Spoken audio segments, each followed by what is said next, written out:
Hi guys, good morning. Ako nga pala si Padots. Nangangarap maging mayaman, pero ito, kupal pa din.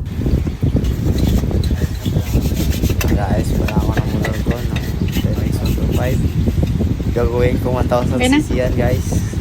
Yan na yung mukha ko. Okay na? Kaulo yan guys.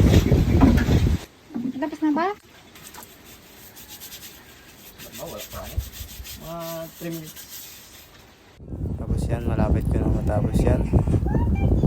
Medyo may kahirapan na yung kalawang.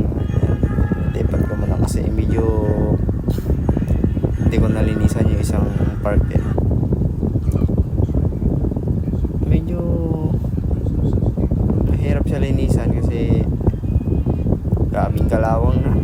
Tapos yung mga bakal-bakal niya medyo matigis na yung kalawang, kaya nahihirapan ako linisin yan.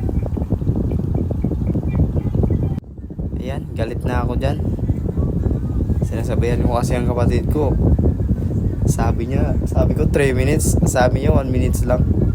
May pagkasira ulo rin talaga eh. Eto, tinignan ko 1 minutes pa lang yan guys. Tatawa na lang talaga ako sa ginawa niya. Kuya, tapos na? Viral na pa na ako. Mga joke lang.